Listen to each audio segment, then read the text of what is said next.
Di dunia yang penuh dengan suara keras, perdebatan, dan emosi yang mudah meledak, ada satu jenis pria yang sering tidak diperhatikan pada awalnya. Ia tidak berteriak untuk didengar. Ia tidak terburu-buru membela dirinya ketika disalahpahami. Dia tidak terlihat agresif ketika orang lain mencoba menekannya. Ia hanya berdiri dengan tenang, memperhatikan situasi, dan memilih reaksinya dengan sangat hati-hati.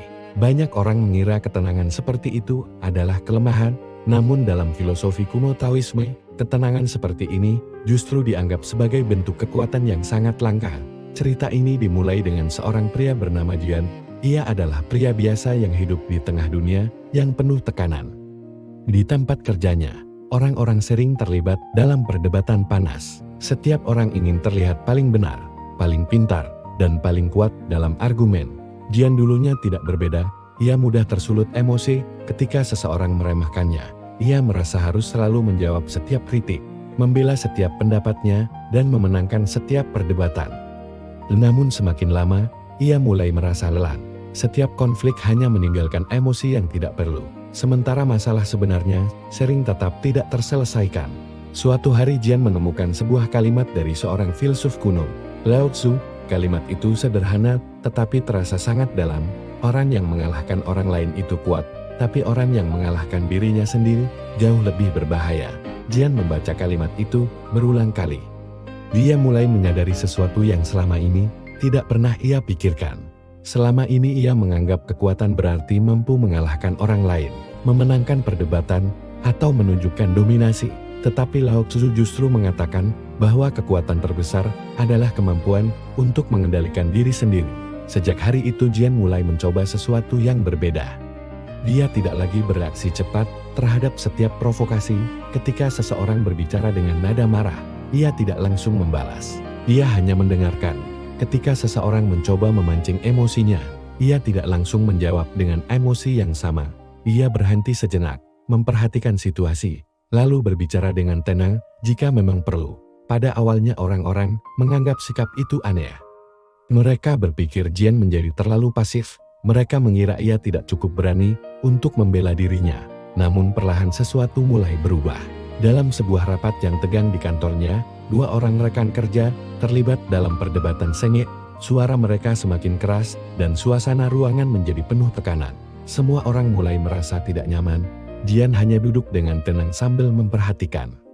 Ketika akhirnya seseorang bertanya pendapatnya, Jian berbicara dengan sangat singkat. Ia mengatakan satu kalimat sederhana yang langsung menunjukkan inti masalah yang sebenarnya. Ruangan itu tiba-tiba menjadi lebih tenang, bukan karena kalimat Jian panjang atau dramatis, tetapi karena ketenangannya membuat kata-katanya terasa lebih jelas dan lebih kuat. Dari hari ke hari orang-orang mulai memperhatikan sesuatu tentang dirinya. Jian tidak pernah terlihat panik. Dia tidak pernah terlihat kehilangan kendali atas emosinya. Ketika situasi menjadi kacau, ia justru menjadi orang yang paling tenang di ruangan. Ketenangan seperti itu memiliki efek yang sangat kuat pada orang lain. Teman-temannya mulai merasa nyaman berbicara dengannya.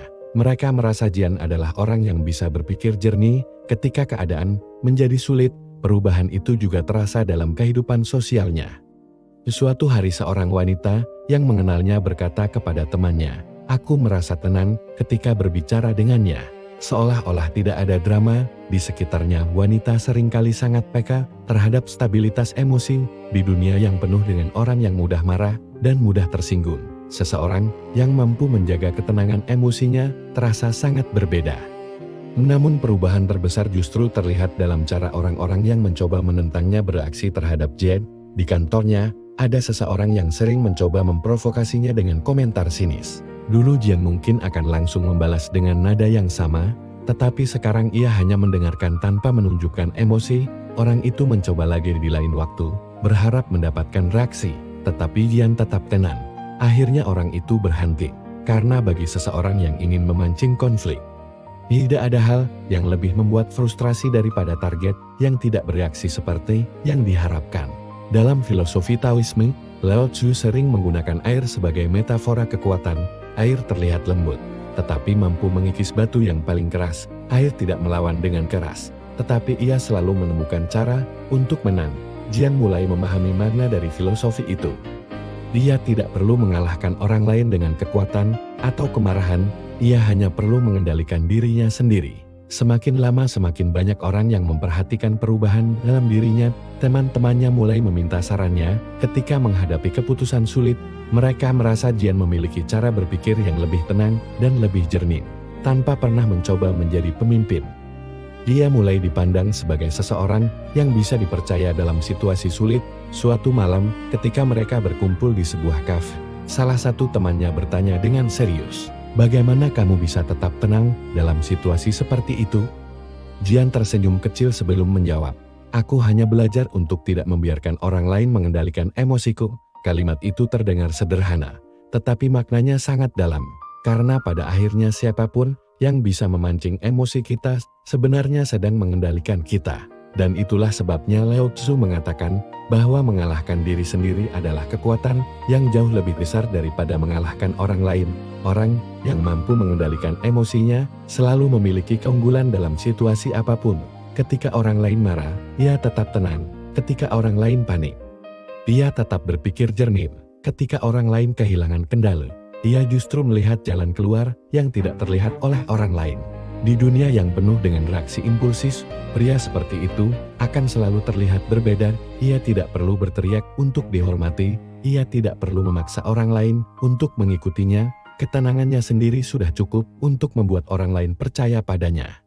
Teman-temannya mulai melihatnya sebagai pemimpin. Wanita merasa aman berada di dekatnya. Lawan tidak bisa membaca langkahnya. Semua itu berasal dari satu kemampuan yang sangat sederhana, namun sangat langka, kemampuan untuk mengendalikan diri sendiri.